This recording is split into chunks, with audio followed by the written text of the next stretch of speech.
श्री मैत्रेय जी बोले, आपने महात्मा मनुपुत्रों के वंशों का वर्णन किया और यह भी बताया कि इस जगत के सनातन कारण भगवान विष्णु ही हैं। किंतु भगवान, आपने जो कहा कि दैत्य श्रेष्ठ प्रहलाद जी को न तो अग्नि ने ही भस्म किया और न उन्होंने अस्त्र शस्त्रों से आघात किए जाने पर ही अपने प्राणों को छोड़ा, तथा पाशबद्ध होकर समुद्र के जल में पड़े रहने पर उनके हिलते डुलते हुए अंगों से आहत होकर पृथ्वी डगमगाने लगी और शरीर पर पत्थरों की बौछार पड़ने पर भी वे नहीं मरे। इस प्रकार जिन महाबुद्धिमान का आपने बहुत ही महात्म्य वर्णन किया है, हे मुने, जिन अति तेजस्वी महात्मा के ऐसे चरित्र हैं, मैं उन परम विष्णु भक्त का अतुलित प्रभाव सुनना चाहता हूं। हे मुनिवर, वे तो बड़े ही धर्मपरायण थे, फिर दैत्यों ने उन्हें क्यों अस्त्र शस्त्रों से पीड़ित किया और क्यों समुद्र के जल में डाला? उन्होंने किस लिए उन्हें पर्वतों से दबाया, किस कारण सर्पों से हंसाया, क्यों पर्वत शिखर से गिराया और क्यों अग्नि में डलवाया? उन महादैत्यों ने उन्हें दिग्गजों के दांतों से क्यों रूंधवाया और क्यों सर्वशोषक वायु को उनके लिए नियुक्त किया? हे मुने, उन पर दैत्य गुरुओं ने किस लिए कृत्या का प्रयोग किया और शंबरासुर ने क्यों अपनी सहस्रों मायाओं का वार किया? उन महात्मा को मारने के लिए दैत्यराज के रसोइयों ने, जिसे वे महाबुद्धिमान पचा गए थे, ऐसा हलाहल विष क्यों दिया? हे महाभाग, महात्मा प्रहलाद का यह संपूर्ण चरित्र, जो उनके महान महात्म्य का सूचक है, मैं सुनना चाहता हूं। यदि दैत्यगण उन्हें नहीं मार सके तो इसका मुझे कोई आश्चर्य नहीं है, क्योंकि जिसका मन अनन्य भाव से भगवान विष्णु में लगा हुआ है, उसको भला कौन मार सकता है? आश्चर्य तो इसी का है कि जो नित्य धर्मपरायण और भगवद आराधना में तत्पर रहते थे, उनसे उनके ही कुल में उत्पन्न हुए दैत्यों ने ऐसा अति दुष्कर द्वेष किया। क्योंकि ऐसे समदर्शी और धर्मभीरु पुरुषों से तो किसी का भी द्वेष होना अत्यंत कठिन है। उन धर्मात्मा, महाभाग, मत्सरहीन विष्णु भक्त को दैत्यों ने किस कारण से इतना कष्ट दिया, सो आप मुझसे कहिए। महात्मा लोग तो ऐसे गुण संपन्न साधु पुरुषों के विपक्षी होने पर भी उन पर किसी प्रकार का प्रहार नहीं करते, फिर स्वपक्ष में होने पर तो कहना ही क्या है। इसलिए हे मुनिश्रेष्ठ, यह संपूर्ण वृत्तांत विस्तारपूर्वक वर्णन कीजिए। मैं उन दैत्यराज का संपूर्ण चरित्र सुनना चाहता हूं। षोडशोऽध्यायः। श्री पराशर जी बोले, हे मैत्रेय, उन सर्वदा उदारचरित परम बुद्धिमान महात्मा प्रहलाद जी का चरित्र तुम ध्यानपूर्वक श्रवण करो। पूर्व काल में दिति के पुत्र महाबली हिरण्यकशिपु ने ब्रह्मा जी के वर से गर्वयुक्त सशक्त होकर संपूर्ण त्रिलोकी को अपने वशीभूत कर लिया था। वह दैत्य इंद्रपद का भोग करता था। वह महान असुर स्वयं ही सूर्य, वायु, अग्नि, वरुण और चंद्रमा बना हुआ था। वह स्वयं ही कुबेर और यमराज भी था, और वह असुर स्वयं ही संपूर्ण यज्ञ भागों को भोगता था। हे मुनिसत्तम, उसके भय से देवगण स्वर्ग को छोड़कर मनुष्य शरीर धारण कर भूमंडल में विचरते रहते थे। इस प्रकार संपूर्ण त्रिलोकी को जीतकर त्रिभुवन के वैभव से गर्वित हुआ और गंधर्वों से अपनी स्तुति सुनता हुआ वह अपने अभीष्ट भोगों को भोगता था। उस समय उस मद्यपानासक्त महाकाय हिरण्यकशिपु की ही समस्त सिद्ध, गंधर्व और नाग आदि उपासना करते थे। उस दैत्यराज के सामने कोई सिद्धगण तो बाजे बजाकर उसका यशोगान करते और कोई अति प्रसन्न होकर जय जयकार करते, तथा वह असुरराज वहां स्फटिक एवं अभ्रशिला के बने हुए मनोहर महल में, जहां अप्सराओं का उत्तम नृत्य हुआ करता था, प्रसन्नता के साथ मद्यपान करता रहता था।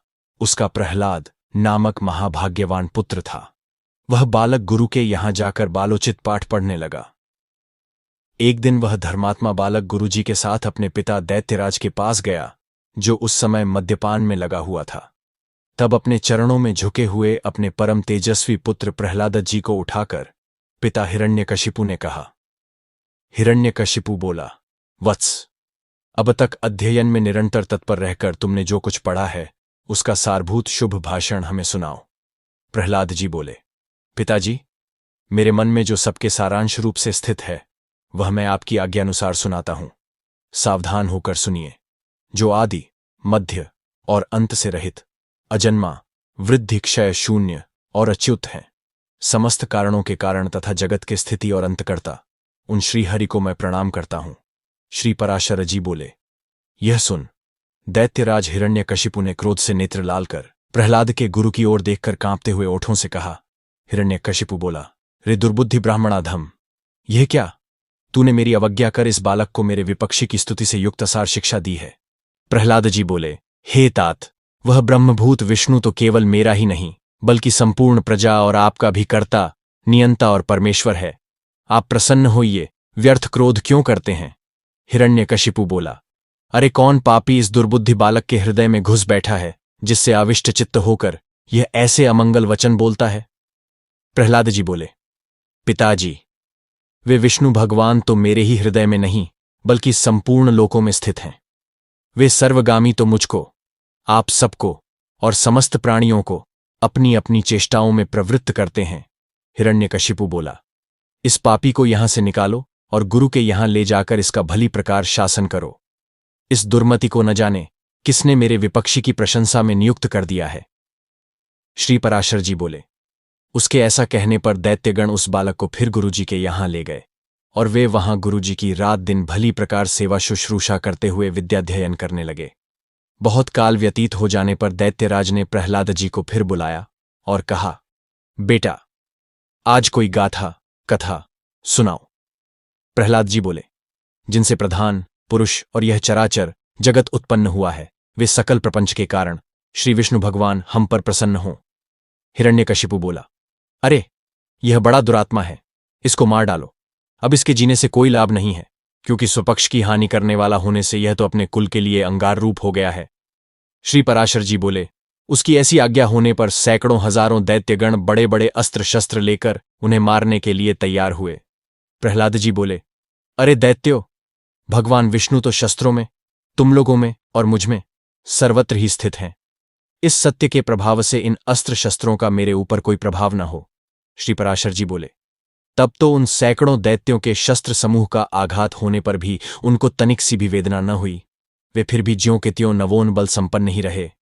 हिरण्यकशिपु बोला, रे दुर्बुद्धे, अब तू विपक्षी की स्तुति करना छोड़ दे। जा, मैं तुझे अभयदान देता हूं, अब और अधिक नादान मत हो। प्रहलाद जी बोले, हे तात, जिनके स्मरण मात्र से जन्म, जरा और मृत्यु आदि के समस्त भय दूर हो जाते हैं, उन सकल भयहारी अनंत के हृदय में स्थित रहते मुझे भय कहां रह सकता है? हिरण्यकशिपु बोला, अरे सर्पो, इस अत्यंत दुर्बुद्धि और दुराचारी को अपने विषाग्नि संतप्त मुखों से काटकर शीघ्र ही नष्ट कर दो। श्री पराशर जी बोले, ऐसी आज्ञा होने पर अति क्रूर और विषधर तक्षक आदि सर्पों ने उनके समस्त अंगों में काटा, किंतु उन्हें तो श्री कृष्णचंद्र में आसक्त चित्त रहने के कारण भगवत स्मरण के परमानंद में डूबे रहने से उन महासर्पों के काटने पर भी अपने शरीर की कोई सुधि नहीं हुई। सर्प बोले, हे दैत्यराज, देखो, हमारी दाढ़ें टूट गईं, मणियां चटकने लगीं, फणों में पीड़ा होने लगी और हृदय कांपने लगा, तथापि इसकी त्वचा तो जरा भी नहीं कटी। इसीलिए अब आप हमें कोई और कार्य बताइए। हिरण्यकशिपु बोला, हे दिग्गजों, तुम सब अपने संकीर्ण दांतों को मिलाकर मेरे शत्रु पक्ष द्वारा बहकाकर मुझसे विमुख किए हुए इस बालक को मार डालो। देखो, जैसे अरणि से उत्पन्न हुआ अग्नि उसी को जला डालता है, उसी प्रकार कोई कोई जिससे उत्पन्न होते हैं उसी के नाश करने वाले हो जाते हैं। श्री पराशर जी बोले, तब पर्वत शिखर के समान विशालकाय दिग्गजों ने उस बालक को पृथ्वी पर पटक कर अपने दांतों से खूब रौंदा, किंतु श्री गोविंद का स्मरण करते रहने से हाथियों के हजारों दांत उनके वक्षस्थल से टकराकर टूट गए। तब उन्होंने पिता हिरण्यकशिपु से कहा, ये जो हाथियों के वज्र के समान कठोर दांत टूट गए हैं, इसमें मेरा कोई बल नहीं है। यह तो श्री जनार्दन भगवान के महाविपत्ति और क्लेशों के नष्ट करने वाले स्मरण का ही प्रभाव है। हिरण्यकशिपु बोला, अरे दिग्गजों, तुम हट जाओ। दैत्यगण, तुम अग्नि जलाओ, और हे वायु, तुम अग्नि को प्रज्वलित करो जिससे इस पापी को जला डाला जाए।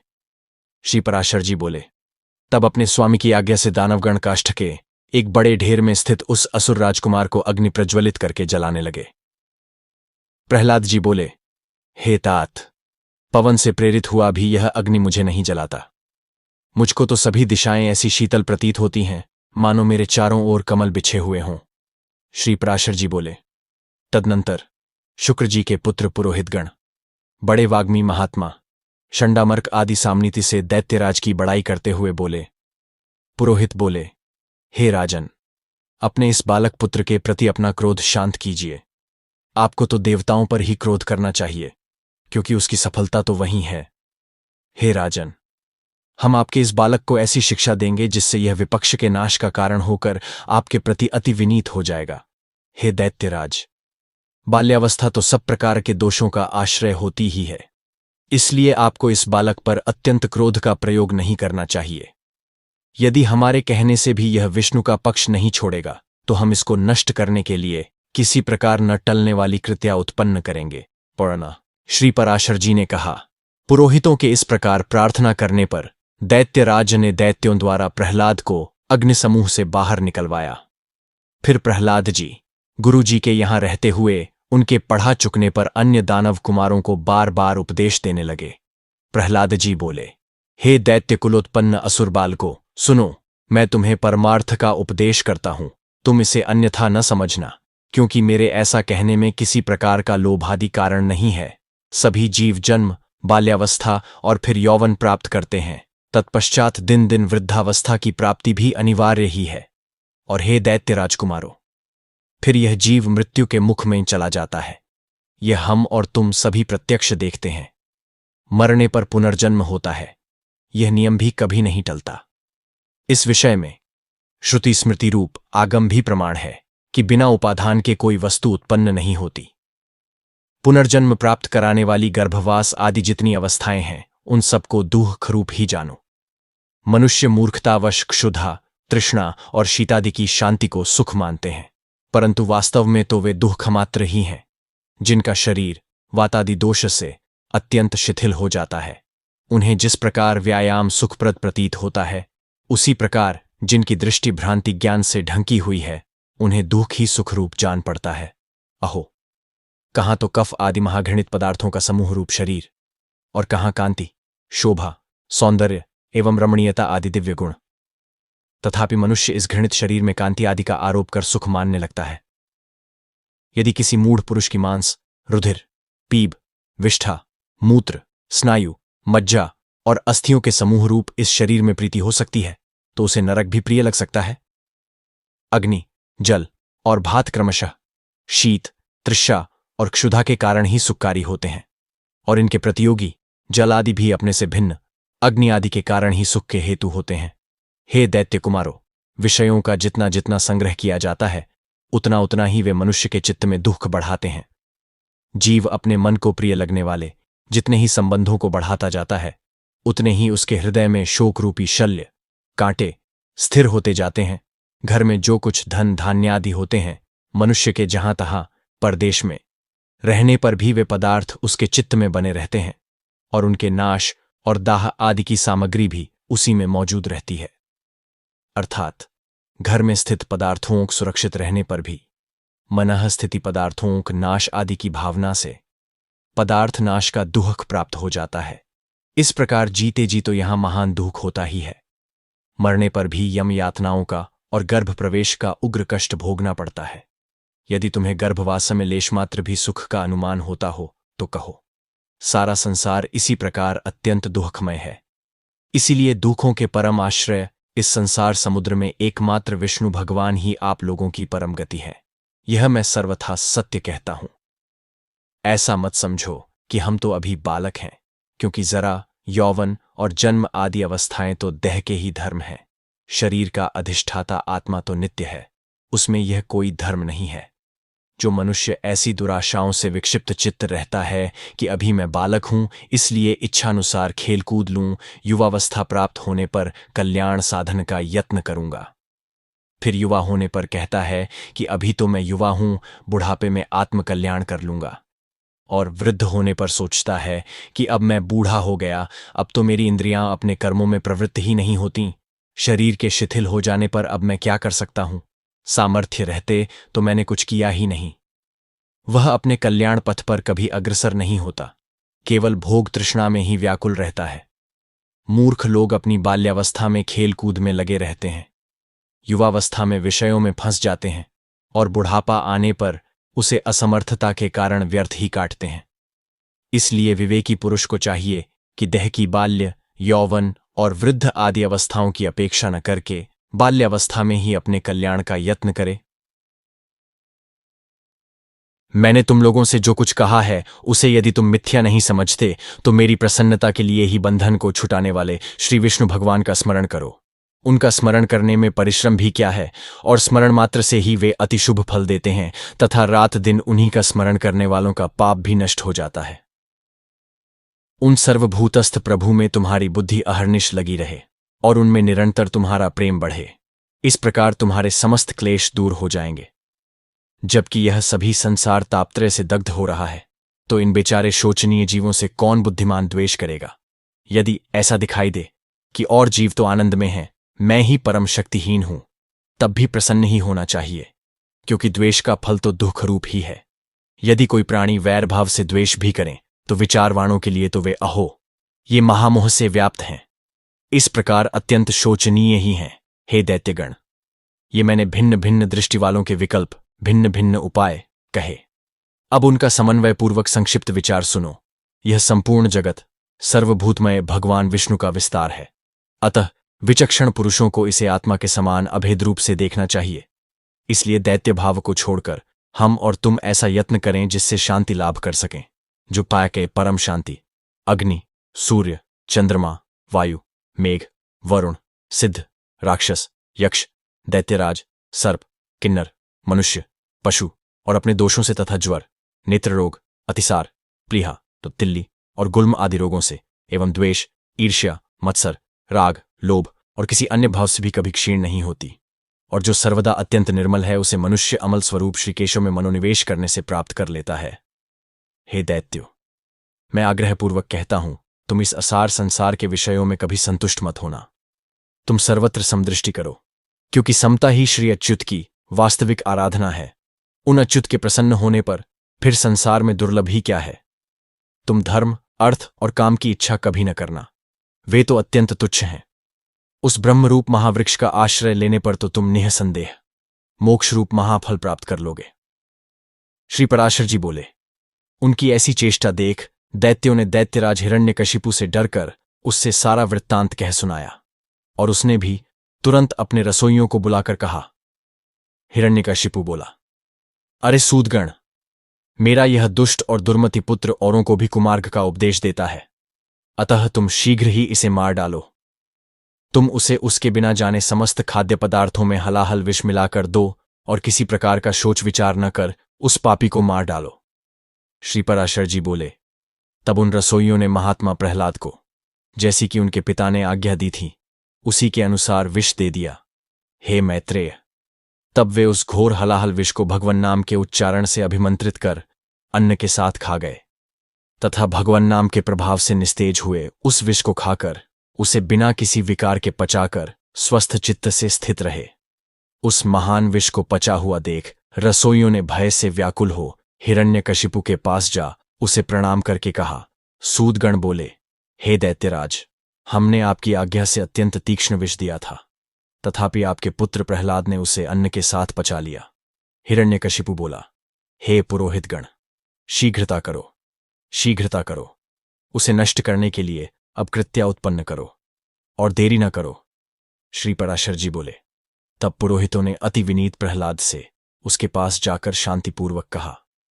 पुरोहित बोले, हे आयुष्मान, तुम त्रिलोकी में विख्यात ब्रह्मा जी के कुल में उत्पन्न हुए हो और दैत्यराज हिरण्यकशिपु के पुत्र हो। तुम्हें देवता, अनंत अथवा और भी किसी से क्या प्रयोजन है? तुम्हारे पिता तुम्हारे तथा संपूर्ण लोकों के आश्रय हैं, और तुम भी ऐसे ही होगे। इसलिए तुम यह विपक्ष की स्तुति करना छोड़ दो। तुम्हारे पिता सब प्रकार प्रशंसनीय हैं, और वे ही समस्त गुरुओं में परम गुरु हैं। प्रहलाद जी बोले, हे महाभागगण, ये ठीक ही है। इस संपूर्ण त्रिलोकी में भगवान मरीचि का यह महान कुल अवश्य ही प्रशंसनीय है, इसमें कोई कुछ भी अन्यथा नहीं कह सकता। और मेरे पिताजी भी संपूर्ण जगत में बहुत बड़े पराक्रमी हैं, यह भी मैं जानता हूं। यह बात भी बिल्कुल ठीक है, अन्यथा नहीं। और आपने जो कहा कि समस्त गुरुओं में पिता ही परम गुरु हैं, इसमें भी मुझे लेशमात्र संदेह नहीं है। पिताजी परम गुरु हैं और प्रयत्नपूर्वक पूजनीय हैं, इसमें कोई संदेह नहीं। और मेरे चित्त में भी यही विचार स्थित है कि मैं उनका कोई अपराध नहीं करूंगा। किंतु आपने जो यह कहा कि तुझे अनंत से क्या प्रयोजन है, सो ऐसी बात को भला कौन न्यायोचित कह सकता है? आपका यह कथन किसी भी तरह ठीक नहीं है। ऐसा कहकर वे उनका गौरव रखने के लिए चुप हो गए और फिर हंसकर कहने लगे, तुझे अनंत से क्या प्रयोजन है? इस विचार को धन्यवाद है। हे मेरे गुरुगण, आप कहते हैं कि तुझे अनंत से क्या प्रयोजन है। धन्यवाद है आपके इस विचार को। अच्छा, यदि आपको बुरा न लगे तो मुझे अनंत से जो प्रयोजन है सो सुनिए। धर्म, अर्थ, काम और मोक्ष, ये चार पुरुषार्थ कहे जाते हैं। ये चारों ही जिनसे सिद्ध होते हैं, उनसे क्या प्रयोजन? आपके इस कथन को क्या कहा जाए? उन अनंत से ही दक्ष और मरीचि आदि तथा अन्यान्य अर्षीश्वरों को धर्म, किन्हीं अन्य मुनीश्वरों को अर्थ एवं अन्य किन्हीं को काम की प्राप्ति हुई है। किन्हीं अन्य महापुरुषों ने ज्ञान, ध्यान और समाधि के द्वारा उन्हीं के तत्व को जानकर अपने संसार बंधन को काटकर मोक्ष पद प्राप्त किया है। अतः संपत्ति, ऐश्वर्य, महात्म्य, ज्ञान, संतति और कर्म तथा मोक्ष, इन सब की एकमात्र मूल श्रीहरि की आराधना ही उपार्जनीय है। हे द्विजगण, इस प्रकार जिनसे अर्थ, धर्म, काम और मोक्ष ये चारों ही फल प्राप्त होते हैं, उनके लिए भी आप ऐसा क्यों कहते हैं कि अनंत से तुझे क्या प्रयोजन है और बहुत कहने से क्या लाभ? आप लोग तो मेरे गुरु हैं, उचित अनुचित सभी कुछ कह सकते हैं और मुझे तो विचार भी बहुत ही कम है। इस विषय में अधिक क्या कहा जाए? मेरे विचार से तो सबके अंतःकरणों में स्थित एकमात्र वे ही संसार के स्वामी तथा उसके रचयिता, पालक और संहारक हैं। वे ही भोक्ता और भोज्य तथा वे ही एकमात्र जगदीश्वर हैं। हे गुरुगण, मैंने बाल्य भाव से यदि कुछ अनुचित कहा हो तो आप क्षमा करें। पुरोहितगण बोले, अरे बालक, हमने तो यह समझकर कि तू फिर ऐसी बात न कहेगा, तुझे अग्नि में जलने से बचाया है। हम यह नहीं जानते थे कि तू ऐसा बुद्धिहीन है। रे दुर्मते, यदि तू हमारे कहने से अपने इस मोहमय आग्रह को नहीं छोड़ेगा तो हम तुझे नष्ट करने के लिए कृत्या उत्पन्न करेंगे। प्रहलाद जी बोले, कौन जीव किससे मारा जाता है और कौन किससे रक्षित होता है? शुभ और अशुभ आचरणों के द्वारा आत्मा स्वयं ही अपनी रक्षा और नाश करता है। कर्मों के कारण ही सब उत्पन्न होते हैं और कर्म ही उनकी शुभाशुभ गतियों के साधन हैं। इसलिए प्रयत्नपूर्वक शुभ कर्मों का ही आचरण करना चाहिए। श्री पराशर जी बोले, उनके ऐसा कहने पर उन दैत्यराज के पुरोहितों ने क्रोधित होकर अग्निशिखा के समान प्रज्वलित शरीर वाली कृत्या उत्पन्न कर दी। उस अति भयंकरी ने अपने पादाघात से पृथ्वी को कंपित करते हुए वहां प्रकट होकर बड़े क्रोध से प्रहलाद जी की छाती में त्रिशूल से प्रहार किया, किंतु उस बालक के वक्षस्थल में लगते ही वह तेजोमय त्रिशूल टूटकर पृथ्वी पर गिर पड़ा और वहां गिरने से भी उसके सैकड़ों टुकड़े हो गए। जिस हृदय में निरंतर अक्षुण्ण भाव से श्रीहरि भगवान विराजते हैं, उसमें लगने से तो वज्र के भी टूक टूक हो जाते हैं, त्रिशूल की तो बात ही क्या है। उन पापी पुरोहितों ने उस निष्पाप बालक पर कृत्या का प्रयोग किया था, इसलिए तुरंत ही उसने उन पर वार किया और स्वयं भी नष्ट हो गई। अपने गुरुओं को कृत्या द्वारा जलाए जाते देख महामति प्रहलाद, हे कृष्ण रक्षा करो, हे अनंत बचाओ, ऐसा कहते हुए उनकी ओर दौड़े। प्रहलाद जी कहने लगे, हे सर्वव्यापी, विश्वरूप, विश्वसृष्टा जनार्दन, इन ब्राह्मणों की इस मंत्राग्नि रूप दुस्सह दुख से रक्षा करो। सर्वव्यापी जगतगुरु भगवान विष्णु सभी प्राणियों में व्याप्त हैं। इस सत्य के प्रभाव से ये पुरोहितगण जीवित हो जाएं। यदि मैं सर्वव्यापी और अक्षय श्री विष्णु भगवान को अपने विपक्षियों में भी देखता हूं तो ये पुरोहितगण जीवित हो जाएं। जो लोग मुझे मारने के लिए आए, जिन्होंने मुझे विष दिया, जिन्होंने आग में जलाया, जिन्होंने दिग्गजों से पीड़ित कराया और जिन्होंने सर्पों से हंसाया, उन सब के प्रति यदि मैं समान मित्र भाव से रहा हूं और मेरी कभी पाप बुद्धि नहीं हुई तो उस सत्य के प्रभाव से ये दैत्य पुरोहित जी उठें। श्री पराशर जी बोले, ऐसा कहकर उनके स्पर्श करते ही वे ब्राह्मण स्वस्थ होकर उठ बैठे और उस विनयावंत बालक से कहने लगे। पुरोहितगण बोले, हे वत्स, तू बड़ा श्रेष्ठ है। तू दीर्घायु, निर्द्वंद्व, बलवीर्य संपन्न तथा पुत्र, पौत्र एवं धन ऐश्वर्यादि से संपन्न हो। श्री पराशर जी बोले, हे महामुने, ऐसा कह पुरोहितों ने दैत्यराज हिरण्यकशिपु के पास जा उसे सारा समाचार ज्यों का त्यों सुना दिया। श्री पराशर जी बोले, हिरण्यकशिपु ने कृत्या को भी विफल हुई। सुन अपने पुत्र प्रहलाद को बुलाकर उनके इस प्रभाव का कारण पूछा। हिरण्यकशिपु बोला, अरे प्रहलाद, तू बड़ा प्रभावशाली है। तेरी ये चेष्टाएं मंत्रादिजनित हैं या स्वाभाविक ही हैं? श्री पराशर जी बोले। पिता के इस प्रकार पूछने पर दैत्य कुमार प्रहलाद जी ने उसके चरणों में प्रणाम कर इस प्रकार कहा, पिताजी, मेरा यह प्रभाव न तो मंत्रादिजनित है और न स्वाभाविक ही है, बल्कि जिसके हृदय में श्री अच्युत भगवान का निवास होता है उसके लिए यह सामान्य बात है। जो मनुष्य अपने समान दूसरों का बुरा नहीं सोचता, हे तात, कोई कारण न रहने से उसका भी कभी बुरा नहीं होता। जो मनुष्य मन, वचन या कर्म से दूसरों को कष्ट देता है, उसके उस पर पीड़ा रूप बीज से ही उत्पन्न हुआ उसको अत्यंत अशुभ फल मिलता है। अपने सहित समस्त प्राणियों में श्री केशव को वर्तमान समझकर मैं न तो किसी का बुरा चाहता हूं और न कहता या करता ही हूं। इस प्रकार सर्वत्र शुभचित्त होने से मुझको शारीरिक, मानसिक, दैविक अथवा भौतिक दुख किस प्रकार प्राप्त हो सकता है?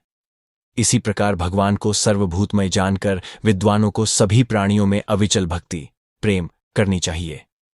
श्री पराशर जी बोले। अपने महल की अट्टालिका पर बैठे हुए उस दैत्यराज ने यह सुनकर क्रोधांध हो अपने दैत्य अनुचरों से कहा। हिरण्यकशिपु बोला, यह बड़ा दुरात्मा है, इसे इस 100 योजन ऊंचे महल से गिरा दो, जिससे यह इस पर्वत के ऊपर गिरे और शिलाओं से इसके अंग अंग छिन्न भिन्न हो जाएं।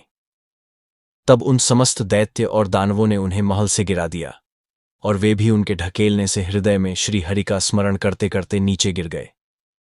जगतकर्ता भगवान केशव के परम भक्त प्रहलाद जी के गिरते समय उन्हें जगत धात्री पृथ्वी ने निकट जाकर अपनी गोद में ले लिया। तब बिना किसी हड्डी पसली के टूटे उन्हें स्वस्थ देख दैत्यराज हिरण्यकशिपु ने परम मायावी शंबरासुर से कहा। हिरण्यकशिपु बोला, यह दुर्बुद्धि बालक कोई ऐसी माया जानता है जिससे यह हमसे नहीं मारा जा सकता, इसीलिए आप माया से ही इसे मार डालिए। शंबरासुर बोला, हे दैत्येंद्र, इस बालक को मैं अभी मारे डालता हूं, तुम मेरी माया का बल देखो। देखो, मैं तुम्हें सैकड़ों हजारों करोड़ों मायाएं दिखलाता हूं। श्री पराशर जी बोले। तब उस दुर्बुद्धि शंबरासुर ने समदर्शी प्रहलाद के लिए उनके नाश की इच्छा से बहुत सी मायाएं रचीं, किंतु हे मैत्रेय, शंबरासुर के प्रति भी सर्वथा द्वेषहीन रहकर प्रहलाद जी सावधान चित्त से श्री मधुसूदन भगवान का स्मरण करते रहे। उस समय भगवान की आज्ञा से उनकी रक्षा के लिए वहां ज्वालामालाओं से युक्त सुदर्शन चक्र आ गया। उस शीघ्रगामी सुदर्शन चक्र ने उस बालक की रक्षा करते हुए शंबरासुर की सहस्त्रों मायाओं को एक एक करके नष्ट कर दिया। तब दैत्यराज ने सबको सुखा डालने वाले वायु से कहा कि मेरी आज्ञा से तुम शीघ्र ही इस दुरात्मा को नष्ट कर दो। अतः उस अति तीव्र शीतल और रूक्ष वायु ने, जो अति असहनीय था, जो आज्ञा कह उनके शरीर को सुखाने के लिए उसमें प्रवेश किया। अपने शरीर में वायु का आवेश हुआ जान दैत्य कुमार प्रहलाद ने भगवान धरणीधर को हृदय में धारण किया। उनके हृदय में स्थित हुए श्री जनार्दन ने क्रुद्ध होकर उस भीषण वायु को पी लिया। इससे वह क्षीण हो गया। इस प्रकार पवन और संपूर्ण मायाओं के क्षीण हो जाने पर महामति प्रहलाद जी अपने गुरु के घर चले गए। तदनंतर गुरुजी उन्हें नित्य प्रति शुक्राचार्य जी की बनाई हुई राज्य फल प्रदायिनी राजनीति का अध्ययन कराने लगे। जब गुरुजी ने उन्हें नीतिशास्त्र में निपुण और विनय संपन्न देखा तो उनके पिता से कहा, अब यह सुशिक्षित हो गया है। आचार्य बोले, हे दैत्यराज, अब हमने तुम्हारे पुत्र को नीतिशास्त्र में पूर्णतया निपुण कर दिया है। भृगुनंदन शुक्राचार्य जी ने जो कुछ कहा है उसे प्रहलाद तत्वतः जानता है। हिरण्यकशिपु बोला, प्रहलाद, यह तो बता, राजा को मित्रों से कैसा बर्ताव करना चाहिए और शत्रुओं से कैसा, तथा त्रिलोकी में जो मध्यस्थ दोनों पक्षों के हित चिंतक हों उनसे किस प्रकार आचरण करे।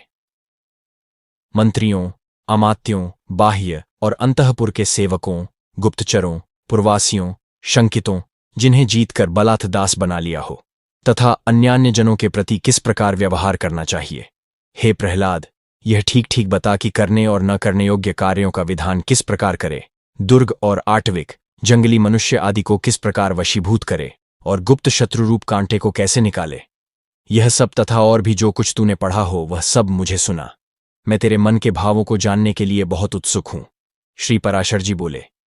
तब विनयभूषण प्रहलाद जी ने पिता के चरणों में प्रणाम कर दैत्यराज हिरण्यकशिपु से हाथ जोड़कर कहा। प्रहलाद जी बोले, पिताजी, इसमें संदेह नहीं, गुरुजी ने तो मुझे इन सभी विषयों की शिक्षा दी है और मैं उन्हें समझ भी गया हूं, परंतु मेरा विचार है कि वे नीतियां अच्छी नहीं हैं। साम, दान तथा दंड और भेद, ये सब उपाय मित्रादि के साधने के लिए बतलाए गए हैं। किंतु पिताजी, आप क्रोध न करें, मुझे तो कोई शत्रु मित्र आदि दिखाई ही नहीं देते। और हे महाबाहो, जब कोई साध्य ही नहीं है तो इन साधनों से लेना ही क्या है। हे तात, सर्वभूतात्मक जगन्नाथ जगन्मय परमात्मा गोविंद में भला शत्रु मित्र की बात ही कहाँ है। श्री विष्णु भगवान तो आप में, मुझ में और अन्यत्र भी सभी जगह वर्तमान है। फिर यह मेरा मित्र है और यह शत्रु है, ऐसे भेदभाव को स्थान ही कहाँ है। इसलिए हे तात, अविद्याजन्य दुष्कर्मों में प्रवृत्त करने वाले इस वाग्जाल को सर्वथा छोड़कर अपने शुभ के लिए ही यत्न करना चाहिए। हे दैत्यराज, अज्ञान के कारण ही मनुष्यों की अविद्या में विद्या बुद्धि होती है। बालक क्या अज्ञानवश खद्योत को ही अग्नि नहीं समझ लेता। कर्म वही है जो बंधन का कारण न हो और विद्या भी वही है जो मुक्ति की साधिका हो। इसके अतिरिक्त और कर्म तो परिश्रम रूप तथा अन्य विद्याएं कला कौशल मात्र ही हैं। हे महाभाग, इस प्रकार इन सबको असार समझकर अब आपको प्रणाम कर मैं उत्तम सार बतलाता हूं, आप श्रवण कीजिए। राज्य पाने की चिंता किसे नहीं होती और धन की अभिलाषा भी किसको नहीं है, तथापि ये दोनों मिलते उन्हीं को हैं जिन्हें मिलने वाले होते हैं। हे महाभाग, महत्व प्राप्ति के लिए सभी यत्न करते हैं, तथापि वैभव का कारण तो मनुष्य का भाग्य ही है, उद्यम नहीं।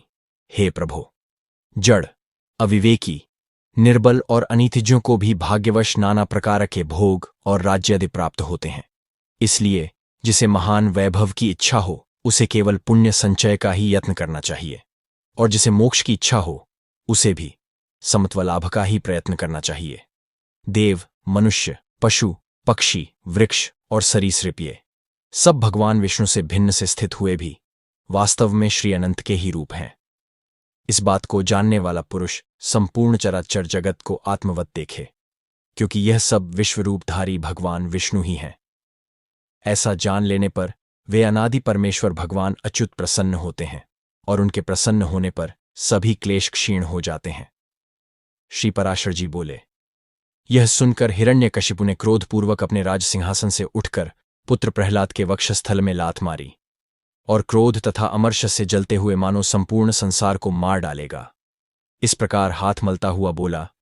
हिरण्यकशिपु ने कहा, हे विप्रचित्ते, हे राहो, हे बल, तुम लोग इसे भली प्रकार नागपाश से बांधकर महासागर में डाल दो, देरी मत करो, नहीं तो संपूर्ण लोक और दैत्य दानव आदि भी इस मूढ़ दुरात्मा के मत का ही अनुगमन करेंगे, अर्थात इसकी तरह वे भी विष्णु भक्त हो जाएंगे। हमने इसे बहुतेरा रोका, तथापि यह दुष्ट शत्रु की ही स्तुति किए जाता है। ठीक है, दुष्टों को तो मार देना ही लाभदायक होता है। श्री पराशर जी बोले।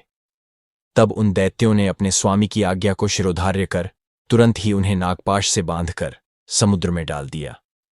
उस समय प्रहलाद जी के हिलने डुलने से संपूर्ण महासागर में हलचल मच गई और अत्यंत क्षोभ के कारण उसमें सब ओर ऊंची ऊंची लहरें उठने लगीं। हे महामते, उस महान जलपूर से संपूर्ण पृथ्वी को डूबती देख हिरण्यकशिपु ने दैत्यों से इस प्रकार कहा। हिरण्यकशिपु बोला, अरे दैत्यो, इस दुर्मति को इस समुद्र के भीतर ही किसी ओर से खुला न रखकर सब ओर से संपूर्ण पर्वतों से दबा दो। देखो, इसे न तो अग्नि ने जलाया, न यह शस्त्रों से कटा, न सर्पों से नष्ट हुआ, और न वायु, विष और कृत्या से ही क्षीण हुआ, तथा न यह मायाओं से, ऊपर से गिराने से अथवा दिग्गजों से ही मारा गया। यह बालक अत्यंत दुष्ट चित्त है, अब इसके जीवन का कोई प्रयोजन नहीं है। अतः अब यह पर्वतों से लदा हुआ हजारों वर्ष तक जल में ही पड़ा रहे, इससे यह दुर्मति स्वयं ही प्राण छोड़ देगा। तब दैत्य और दानवों ने उसे समुद्र में ही पर्वतों से ढंककर उसके ऊपर हजारों योजन का ढेर कर दिया। उन महामति ने समुद्र में पर्वतों से लाद दिए जाने पर अपने नित्य कर्मों के समय एकाग्रचित्त से श्री अच्युत भगवान की इस प्रकार स्तुति की। प्रहलाद जी बोले, हे कमलनयन, आपको नमस्कार है। हे पुरुषोत्तम, आपको नमस्कार है। हे सर्वलोकात्मन, आपको नमस्कार है। हे तीक्ष्ण चक्रधारी प्रभो, आपको बारंबार नमस्कार है। गोब्राह्मण हितकारी ब्रह्मण्य देव भगवान कृष्ण को नमस्कार है।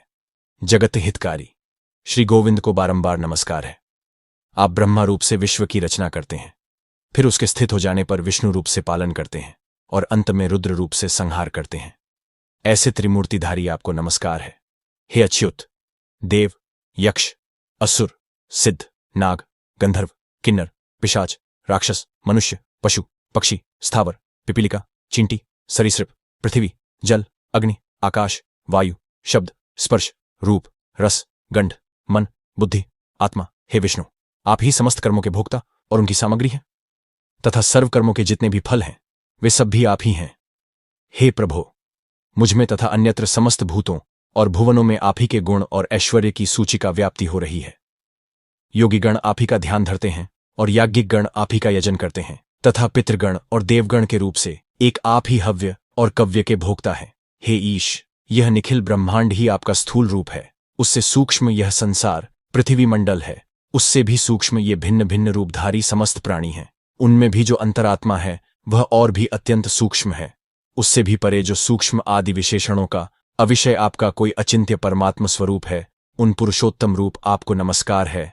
हे सर्वात्मन, समस्त भूतों में आपकी जो गुणाश्रया पराशक्ति है, हे सुरेश्वर, उस नित्य स्वरूपिणी को नमस्कार है जो वाणी और मन के परे है, विशेष नरहित तथा ज्ञानियों के ज्ञान से परिच्छेद्य है। उस स्वतंत्रा पराशक्ति की मैं वंदना करता हूं। एयुएम उन भगवान वासुदेव को सदा नमस्कार है जिनसे अतिरिक्त और कोई वस्तु नहीं है तथा जो स्वयं सबसे अतिरिक्त असंग हैं, जिनका कोई भी नाम अथवा रूप नहीं है और जो अपनी सत्ता मात्र से ही उपलब्ध होते हैं। उन महात्मा को नमस्कार है, नमस्कार है, नमस्कार है, जिनके पर स्वरूप को न जानते हुए ही देवतागण उनके अवतार शरीरों का सम्यक अर्चन करते हैं। उन महात्मा को नमस्कार है जो ईश्वर सबके अंतःकरणों में स्थित होकर उनके शुभाशुभ कर्मों को देखते हैं। उन सर्वसाक्षी विश्वरूप परमेश्वर को मैं नमस्कार करता हूं, जिनसे यह जगत सर्वथा अभिन्न है। उन श्री विष्णु भगवान को नमस्कार है। वे जगत के आदिकारण और योगियों के ध्येय अव्यय हरि मुझ पर प्रसन्न हों, जिनमें यह संपूर्ण विश्व ओतप्रोत है। वे अक्षर, अव्यय और सबके आधारभूत हरि मुझ पर प्रसन्न हों। यूएम, जिनमें सब कुछ स्थित है, जिनसे सब उत्पन्न हुआ है और जो स्वयं सब कुछ तथा सबके आधार हैं, उन श्री विष्णु भगवान को नमस्कार है। उन्हें बारंबार नमस्कार है। भगवान अनंत सर्वगामी हैं, अतः वे ही मेरे रूप से स्थित हैं। इसलिए यह संपूर्ण जगत मुझ ही से हुआ है। मैं ही यह सब कुछ हूं और मुझ सनातन में ही यह सब स्थित है। मैं ही अक्षय, नित्य और आत्माधार परमात्मा हूं तथा मैं ही जगत के आदि और अंत में स्थित ब्रह्म संज्ञक परम पुरुष हूं। श्री पराशर जी बोले, हे द्विज, इस प्रकार भगवान विष्णु को अपने से अभिन्न चिंतन करते करते पूर्ण तन्मयता प्राप्त हो जाने से उन्होंने अपने को अच्युत रूप ही अनुभव किया। वे अपने आप को भूल गए। उस समय उन्हें श्री विष्णु भगवान के अतिरिक्त और कुछ भी प्रतीत न होता था। बस केवल यही भावना चित्त में थी कि मैं ही अव्यय और अनंत परमात्मा हूं। उस भावना के योग से वे क्षीण पाप हो गए और उनके शुद्ध अंतःकरण में ज्ञान स्वरूप अच्युत श्री विष्णु भगवान विराजमान हुए। हे मैत्रेय, इस प्रकार योग बल से असुर प्रहलाद जी के विष्णुमय हो जाने पर उनके विचलित होने से वे नागपाश एक क्षण भर में ही टूट गए। भ्रमणशील ग्राहगण और तरल तरंगों से पूर्ण संपूर्ण महासागर क्षुब्ध हो गया तथा पर्वत और वनोपवनों से पूर्ण समस्त पृथ्वी हिलने लगी तथा महामति प्रहलाद जी अपने ऊपर दैत्यों द्वारा लादे गए उस संपूर्ण पर्वत समूह को दूर फेंककर जल से बाहर निकल आए। तब आकाशादिरूप जगत को फिर देखकर उन्हें चित्त में यह पुनः भान हुआ कि मैं प्रहलाद हूं और उन महाबुद्धिमान ने मन, वाणी और शरीर के संयम पूर्वक धैर्य धारण कर एकाग्र चित्त से पुनः भगवान अनादि पुरुषोत्तम की स्तुति की। प्रहलाद जी कहने लगे, हे परमार्थ, हे अर्थ दृश्य रूप, हे स्थूल सूक्ष्म जागृत स्वप्न दृश्य स्वरूप, हे क्षराक्षर कार्य कारण रूप, हे व्यक्ताव्यक्त दृश्यादृश्य स्वरूप, हे कलातीत, हे सकलेश्वर, हे निरंजन देव, आपको नमस्कार है। हे गुणों को अनुरंजित करने वाले, हे गुणाधार, हे निर्गुणात्मन, हे गुणस्थित, हे मूर्त और अमूर्त रूप महामूर्तिमन, हे सूक्ष्म मूर्ते, हे प्रकाशा प्रकाश स्वरूप, आपको नमस्कार है। हे विकराल और सुंदर रूप, हे विद्या और अविद्यामय अच्युत, हे सदसत कार्यकारण रूप, जगत के उद्भव स्थान और सदसत जगत के पालक, आपको नमस्कार है। हे नित्यानित्य आकाश घटादि रूप, प्रपंचात्मन, हे प्रपंच से पृथक रहने वाले, हे ज्ञानियों के आश्रय रूप, हे एकानेक रूप, आदिकारण वासुदेव, आपको नमस्कार है। जो स्थूल सूक्ष्म रूप और स्फुट प्रकाशमय हैं, जो अधिष्ठान रूप से सर्वभूत स्वरूप तथापि वस्तुतः संपूर्ण भूतादि से परे हैं, विश्व के कारण न होने पर भी जिनसे यह समस्त विश्व उत्पन्न हुआ है, उन पुरुषोत्तम भगवान को नमस्कार है। श्री पराशर जी बोले, उनके इस प्रकार तन्मयता पूर्वक स्तुति करने पर पीतांबरधारी देवाधिदेव भगवान हरि प्रकट हुए। हे द्विज, उन्हें सहसा प्रकट हुए देख वे खड़े हो गए और गदगद वाणी से विष्णु भगवान को नमस्कार है, विष्णु भगवान को नमस्कार है, ऐसा बारंबार कहने लगे। प्रहलाद जी बोले, हे शरणागत दुखारी श्री केशवदेव प्रसन्न होइए। हे अच्युत, अपने पुण्य दर्शनों से मुझे फिर भी पवित्र कीजिए। श्री भगवान बोले, हे प्रहलाद, मैं तेरी अनन्य भक्ति से अति प्रसन्न हूं, तुझे जिस वर की इच्छा हो मांग ले। प्रहलाद जी बोले, हे नाथ, सहस्त्रों योनियों में से मैं जिसमें भी जाऊं उसी उसी में, हे अच्युत, आप में मेरी सर्वदा अक्षुण्ण भक्ति रहे। अविवेकी पुरुषों की विषयों में जैसी अविचल प्रीति होती है, वैसी ही आपक स्मरण करते हुए मेरे हृदय से कभी दूर न हो। श्री भगवान बोले, हे प्रहलाद, मुझ में तो तीव्र भक्ति है ही और आगे भी ऐसी ही रहेगी, किन इसके अतिरिक्त भी तुझे और जिस वर की इच्छा है मुझसे मांग ले। प्रहलाद जी बोले, हे देव, आपकी स्तुति में प्रवृत्त होने से मेरे पिता के चित्त में मेरे प्रति जो द्वेष हुआ है, उन्हें उससे जो पाप लगा है वह नष्ट हो जाए। इस वे अतिरिक्त उनकी आज्ञा से मेरे शरीर पर जो शस्त्राघात किए गए, मुझे अग्निसमूह में डाला गया, सर्पों से कटवाया गया, भोजन में विष दिया गया, बांधकर समुद्र में डाल गया, शिलाओं से दबाया गया, तथा और भी जो जो दुर्व्यवहार पिताजी ने मेरे साथ किए हैं, वे सब आप में भक्ति रखने वालम पुरुष के प्रति द्वेष होने से उन्हें उनके कारण जो पाप लग है, हे प्रभु, आपकी कृपा से मेरे पिता उससे शीघ्र ही मुक्त हो जाए। श्री भगवान बोले, हे प्रहलाद, मेरी कृपा से तुम्हारी सब इच्छाएं पूर्ण होंगी। हे असुर कुमार, मैं तुमको एव वर और भी देता हूं, तुम्हें जो इच्छा हो मांग लो। प्रहलाद जी बोले, हे भगवान, मैं तो आपके इस वर से ही कृतकृत्य हो गया कि आपकी कृपा से आप में मेरी निरंतर अविचल भक्ति रहेगी। हे प्रभु, संपूर्ण जगत के कारण रूप आप में जिसकी निश्चल भक्ति है, मुक्ति भी उसकी मुट्ठी में रहती है, फिर धर्म अर्थ काम से तो उसे लेना ही क्या है। श्री भगवान बोले, हे प्रहलाद, मेरी भक्ति से युक्त तेरा चित्त जैसा निश्चल है, उसके कारण तू मेरी कृपा से परम निर्वाण पद प्राप्त करेगा। श्री पराशर जी बोले, हे मैत्रेय, ऐसा कह भगवान उनके देखते देखते अंतर्धान हो गए और उन्होंने भी फिर आकर अपने पिता के चरणों की वंदना की। हे द्विज, तब पिता हिरण्यकशिपु ने, जिसे नाना प्रकार से पीड़ित किया था, उस पुत्र का सिर सूंघकर आंखों में आंसू भरकर कहा, बेटा जीता तो है। वह महान असुर अपने किए पर पछताकर फिर प्रहलाद से प्रेम करने लगा और इसी प्रकार धर्मज्ञ प्रहलाद जी भी अपने गुरु और माता पिता की सेवा शुश्रूषा करने लगे। हे मैत्रेय, तदनंतर नृसिंह रूपधारी भगवान विष्णु द्वारा पिता के मारे जाने पर वे दैत्यों के राजा हुए। हे द्विज, फिर प्रारब्धक्षयकारिणी राज्य लक्ष्मी बहुत से पुत्र पौत्रादि तथा परम ऐश्वर्य पाकर कर्माधिकार के क्षीण होने पर पुण्य पाप से रहित हो भगवान का ध्यान करते हुए उन्होंने परम निर्वाण पद प्राप्त किया। हे मैत्रेय, जिनके विषय में तुमने पूछा था, वे परम भगवत भक्त महामती दैत्य प्रवर प्रहलाद जी ऐसे प्रभावशाली हुए। उन महात्मा प्रहलाद जी के इस चरित्र को जो पुरुष सुनता है, उसके पाप शीघ्र ही नष्ट हो जाते हैं। हे मैत्रेय, इसमें संदेह नहीं कि मनुष्य प्रहलाद चरित्र के सुनने या पढ़ने से दिन रात के निरंतर किए हुए पाप से अवश्य छूट जाता है। हे द्विज, पूर्णिमा, अमावास्या, अष्टमी अथवा द्वादशी को इसे पढ़ने से मनुष्य को गोदान का फल मिलता है। जिस प्रकार भगवान ने प्रहलाद जी की संपूर्ण आपत्तियों से रक्षा की थी, उसी प्रकार वे सर्वदा उसकी भी रक्षा करते हैं जो उनका चरित्र सुनता है। श्री पराशर जी बोले, संहलाद के पुत्र आयुष्मान शिबी और बाष्कल थे तथा प्रहलाद के पुत्र विरोचन थे और विरोचन से बलि का जन्म हुआ। हे महामुने, बलि के 100 पुत्र थे, जिनमें बाणासुर सबसे बड़ा था। हिरण्याक्ष के पुत्र उत्कुर, शकुनी, भूत संतापन, महानाभ, महाबाहु तथा कालनाभ आदि सभी महाबलवान थे। कश्यप जी की एक दूसरी स्त्री। दनु के पुत्र द्विमूर्धा, शंबर, अयोमुख, शंकुशिरा, कपिल, शंकर, एकचक्र, महाबाहु, तारक, महाबल, स्वरभानु, वृषपर्वा, महाबली, पुलोम और परंपराक्रमी विप्रचित्ति थे। ये सब दनु के पुत्र विख्यात हैं। स्वरभानु की कन्या प्रभा थी तथा शर्मिष्ठा, उपदानी और हैशिरा। ये वृषपर्वा की परम सुंदरी कन्याएं विख्यात हैं। वैश्वानर की पुलोमा और काल का 2 पुत्रियां थीं। हे महाभाग, वे दोनों कन्याएं मरीचिनंदन कश्यप जी की भार्या हुईं। उनके पुत्र 60,000 दानव श्रेष्ठ हुए। मरीचिनंदन कश्यप जी के वे सभी पुत्र पौलम और कालकेय कहलाए। इनके सिवा विप्रचित्ति के सिंहिका के गर्भ से और भी बहुत से महाबलवान, भयंकर और अतिक्रूर पुत्र उत्पन्न हुए।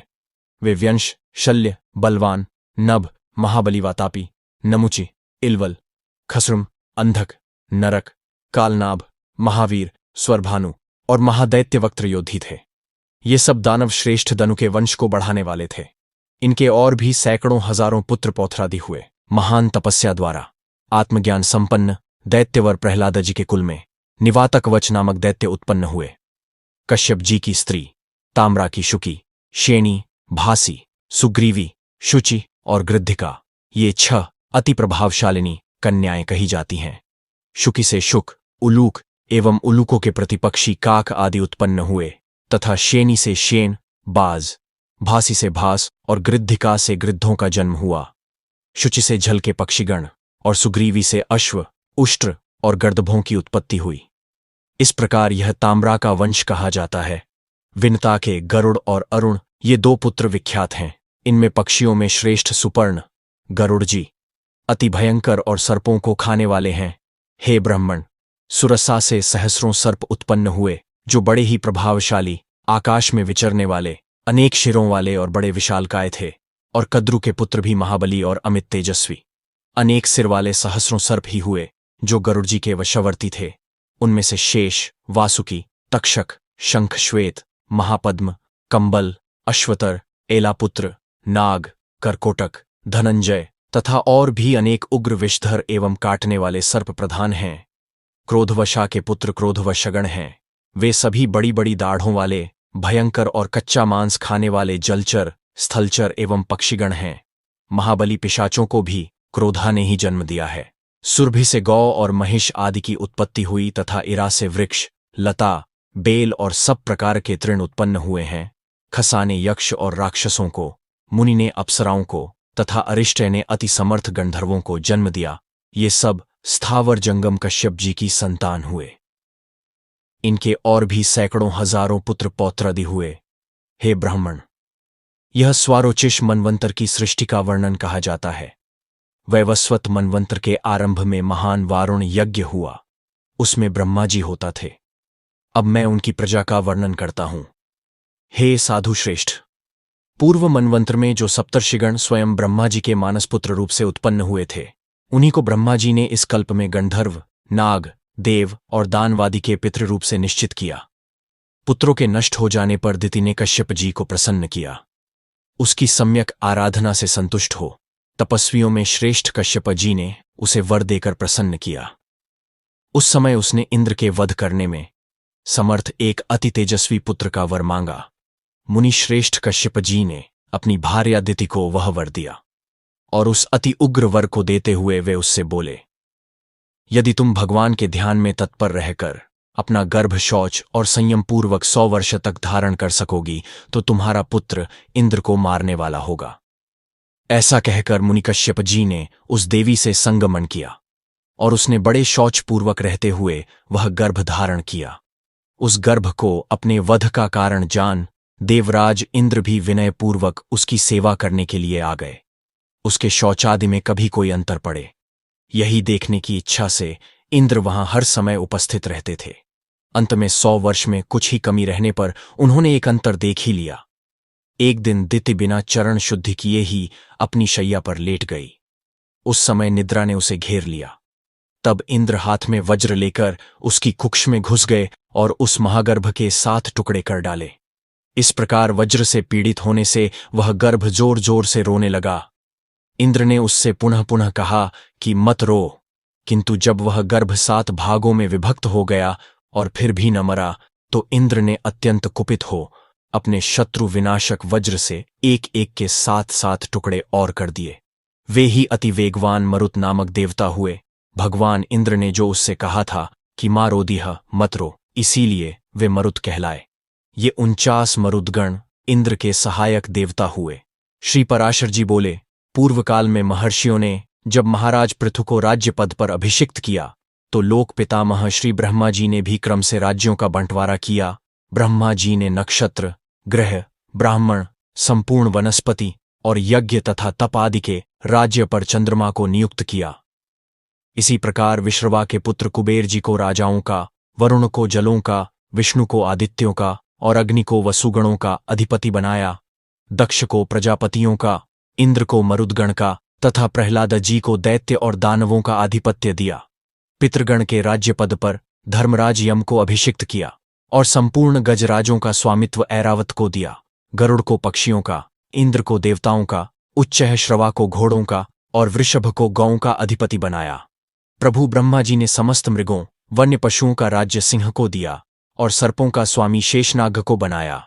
स्थावरों का स्वामी हिमालय को, मुनिजनों का कपिल देव जी को और नख तथा दाढ़ वाले मृगगण का राजा व्याघ्र, बाघ को बनाया तथा प्लक्ष, पाकर को वनस्पतियों का राजा किया। इसी प्रकार ब्रह्मा जी ने और जातियों के प्राधान्य की भी व्यवस्था की। इस प्रकार राज्यों का विभाग करने के अनंतर प्रजापतियों के स्वामी ब्रह्मा जी ने सब और दिक्पालों की स्थापना की। उन्होंने पूर्व दिशा में वैराज प्रजापति के पुत्र राजा सुधन्वा को दिक्पाल पद पर अभिषिक्त किया तथा दक्षिण दिशा में कर्दम प्रजापति के पुत्र राजा शंखपद की नियुक्ति की। कभी च्युत न होने वाले रजसपुत्र महात्मा केतुमान को उन्होंने पश्चिम दिशा में स्थापित किया और पर्जन्य प्रजापति के पुत्र अति दुर्धर्ष राजा हिरण्य रोमा को उत्तर दिशा में अभिषिक्त किया। वे आज तक 7 द्वीप और अनेकों नगरों से युक्त इस संपूर्ण पृथ्वी का अपने अपने विभागानुसार धर्मपूर्वक पालन करते हैं। हैमडी, हे मुनि सत्तम, ये तथा अन्य भी जो संपूर्ण राजा लोग हैं, वे सभी विश्व के पालन में प्रवृत्त परमात्मा श्री विष्णु भगवान के विभूति रूप हैं। हे द्विजोत्तम, जो भूताधिपति पहले हो गए हैं और जो आगे होंगे, वे सभी सर्वभूत भगवान विष्णु के अंश हैं। जो भी देवताओं, दैत्यों, दानवों और मांसभोजियों के अधिपति हैं, जो पशुओं, पक्षियों, मनुष्यों, सर्पों और नागों के अधिनायक हैं, जो वृक्षों, पर्वतों और ग्रहों के स्वामी हैं, तथा और भी भूत, भविष्यत एवं वर्तमानकालीन जितने भूतेश्वर हैं, वे सभी सर्वभूत भगवान विष्णु के अंश से उत्पन्न हुए हैं। हे महाप्राज्ञ, सृष्टि के पालन कार्य में प्रवृत्त सर्वेश्वर श्रीहरि को छोड़कर और किसी में भी पालन करने की शक्ति नहीं है।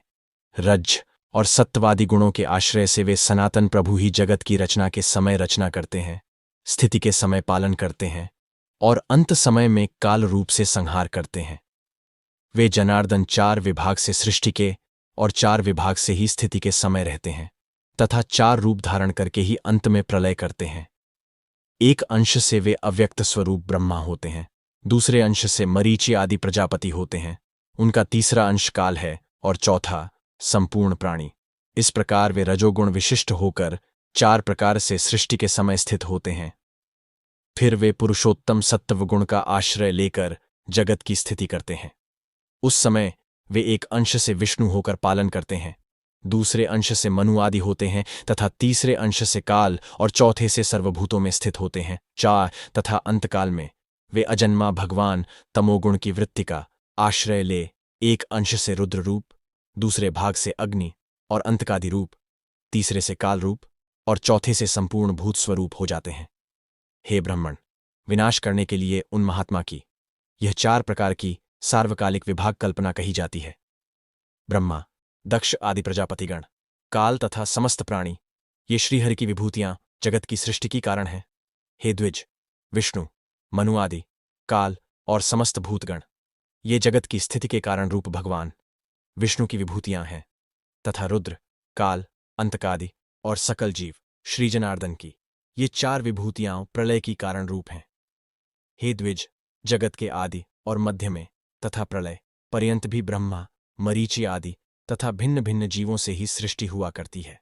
सृष्टि के आरंभ में पहले ब्रह्मा जी रचना करते हैं, फिर मरीचि आदि प्रजापतिगण और तदनंतर समस्त जीव क्षण क्षण में संतान उत्पन्न करते रहते हैं।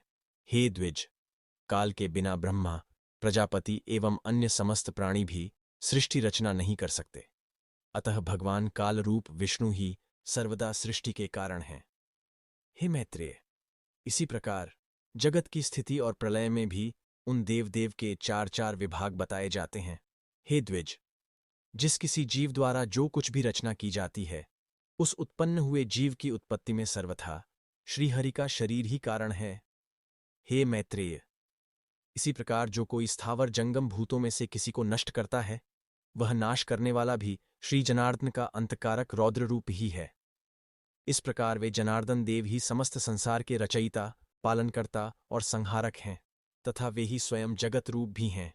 जगत की उत्पत्ति, स्थिति और अंत के समय वे इसी प्रकार तीनों गुणों की प्रेरणा से प्रवृत्त होते हैं, तथापि उनका परम पद महान निर्गुण है। परमात्मा का वह स्वरूप ज्ञानमय, व्यापक, स्वसंवेद्य, स्वयं प्रकाश और अनुपम है, तथा वह भी चार प्रकार का ही है। श्री मैत्रेय जी बोले, हे मुने, आपने जो भगवान का परम पद कहा, वह चार प्रकार का कैसे है, यह आप मुझसे विधिपूर्वक कहिए। श्री पराशर जी बोले, हे मैत्रेय, सब वस्तुओं का जो कारण होता है, वही उनका साधन भी होता है, और जिस अपनी अभिमत वस्तु की सिद्धि की जाती है, वही साध्य कहलाती है। मुक्ति की इच्छा वाले योगीजनों के लिए प्राणायाम आदि साधन हैं, और परब्रह्म ही साध्य है, जहां से फिर लौटना नहीं पड़ता। हे मुने, जो योगी की मुक्ति का कारण है, वह साधनालंबन ज्ञान ही उस ब्रह्मभूत परमपद का प्रथम भेद है। क्लेश बंधन से मुक्त होने के लिए योगाभ्यासी योगी का साध्य रूप जो ब्रह्म है, हे महामुने, उसका ज्ञान ही आलंबन विज्ञान नामक दूसरा भेद है। इन दोनों साध्य साधनों का अभेदपूर्वक जो अद्वैतमय ज्ञान है, उसी को मैं तीसरा भेद कहता हूं। और हे महामुने, उक्त तीनों प्रकार के ज्ञान की विशेषता का निराकरण करने पर अनुभव हुए आत्मस्वरूप के समान ज्ञान स्वरूप भगवान विष्णु का जो निर्व्यापार, अनिर्वचनीय, व्याप्तिमात्र, अनुपम, आत्मबोध स्वरूप, सत्तामात्र, अलक्षण, शांत, अभय, शुद्ध, भावनातीत और आश्रयहीन रूप है, वह ब्रह्म नामक ज्ञान उसका चौथा भेद है। हे द्विज, जो योगीजन अन्य ज्ञानों का निरोध कर इस चौथे भेद में ही लीन हो जाते हैं, वे इस संसार क्षेत्र के भीतर बीजारोपण रूप कर्म करने में निर्बीज, वासना रहित होते हैं। अर्थात वे लोक संग्रह के लिए कर्म करते भी रहते हैं, तो भी उन्हें उन कर्मों का कोई पाप पुण्य रूप फल प्राप्त नहीं होता। इस प्रकार का वह निर्मल, नित्य, व्यापक, अक्षय और समस्त हेय गुणों से रहित विष्णु नामक परम पद है। पुण्य पाप का क्षय और क्लेशों की निवृत्ति होने पर जो अत्यंत निर्मल हो जाता है, वही योगी उस परब्रह्म का आश्रय लेता है, जहां से वह फिर नहीं लौटता। उस ब्रह्म के मूर्त और अमूर्त दो रूप हैं, जो क्षर और अक्षर रूप से समस्त प्राणियों में स्थित हैं। अक्षर ही वह परब्रह्म है और क्षर संपूर्ण जगत है। जिस प्रकार एक देशीय अग्नि का प्रकाश सर्वत्र फैला रहता है, उसी प्रकार यह संपूर्ण जगत परब्रह्म की ही शक्ति है।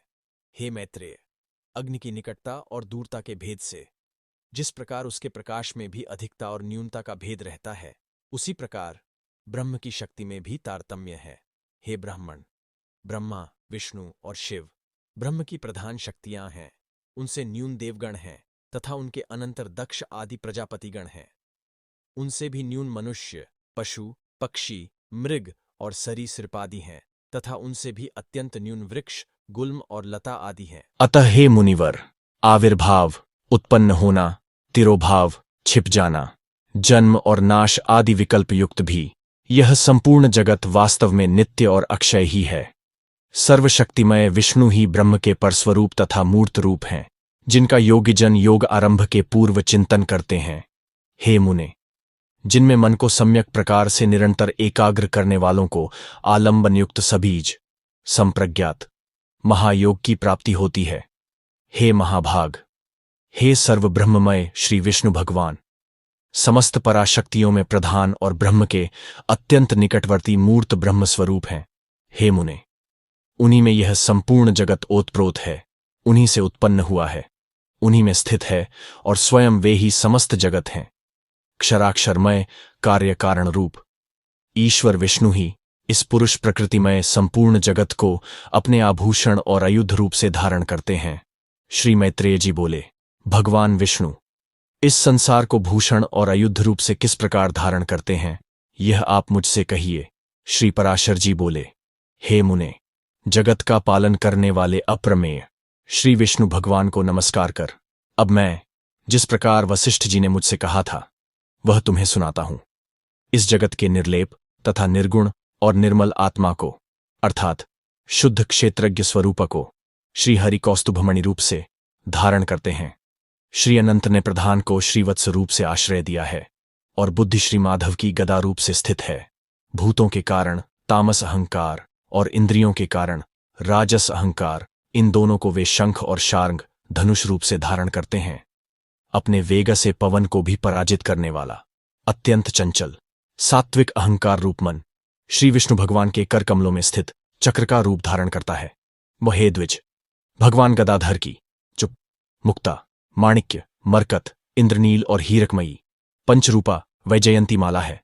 वह पंच तन्मात्राओं और पंचभूतों का ही संघात है। जो ज्ञान और कर्ममयी इंद्रियां हैं उन सबको श्री जनार्दन भगवान बाण रूप से धारण करते हैं। भगवान अच्युत जो अत्यंत निर्मल खड्ग धारण करते हैं वह अविद्यामय कोश से आच्छादित विद्यामय ज्ञान ही है। हे मैत्रेय, इस प्रकार पुरुष प्रधान बुद्धि अहंकार पंचभूत मन इंद्रियां तथा विद्या और अविद्या सभी श्री ऋषिकेश में आश्रित हैं। श्रीहरि रूप रहित होकर भी मायामय रूप से प्राणियों के कल्याण के लिए इन सबको अस्त्र और भूषण रूप से धारण करते हैं। इस प्रकार वे कमल नयन परमेश्वर सविकार प्रधान निर्विकार पुरुष तथा संपूर्ण जगत को धारण करते हैं। जो कुछ भी विद्या अविद्या सत असत तथा अव्यय रूप है, हे मैत्रेय, वह सब सर्वभूतेश्वर श्री मधुसूदन में ही स्थित है। कला काष्ठा निमेष दिन ऋतु अयन और वर्ष रूप से वे काल स्वरूप निष्पाप अव्यय श्रीहरि ही विराजमान हैं। हे मुनिश्रेष्ठ, भूरलोक भूवरलोक और स्वरलोक तथा मह जन तप और सत्य आदि सातों लोक भी सर्वव्यापक भगवान ही हैं। सभी पूर्वजों के पूर्वज तथा समस्त विद्याओं के आधार श्रीहरि ही स्वयं लोकमय स्वरूप से स्थित हैं। निराकार और सर्वेश्वर श्री अनंत ही भूत स्वरूप होकर देव मनुष्य और पशु आदि नाना रूपों से स्थित हैं। ऋक् यजु साम और अथर्ववेद इतिहास महाभारत आदि उपवेद आयुर्वेद आदि वेदांत वाक्य समस्त वेदांग मनु आदि कथित समस्त धर्मशास्त्र पुराणादि सकल शास्त्र आख्यान अनुवाक कल्पसूत्र तथा समस्त काव्य चर्चा और राग रागिनी आदि जो कुछ भी हैं वे सब शब्द मूर्तिधारी परमात्मा विष्णु का ही शरीर हैं। इस लोक में अथवा कहीं और भी जितने मूर्त अमूर्त पदार्थ हैं वे सब उन्हीं का शरीर हैं। मैं तथा यह संपूर्ण जगत जनार्दन श्रीहरि ही हैं। उनसे भिन्न और कुछ भी कार्य कारण आदि नहीं है। जिसके चित्त में ऐसी भावना है उसे फिर देहजन्य राग द्वेष आदि द्वंद्व रूप रोग की प्राप्ति नहीं होती। हे द्विज, इस प्रकार तुमसे इस पुराण के पहले अंश का यथावत वर्णन किया। इसका श्रवण करने से मनुष्य समस्त पापों से मुक्त हो जाता है। हे मैत्रेय, 12 वर्ष तक कार्तिक मास में पुष्कर क्षेत्र में स्नान करने से जो फल होता है वह सब मनुष्य को इसके श्रवण मात्र से मिल जाता है। हे मुने, देव आर्षि गंधर्व पितृ और यक्ष आदि की उत्पत्ति का श्रवण करने वाले पुरुष को वे देवादि वरदायक हो जाते हैं।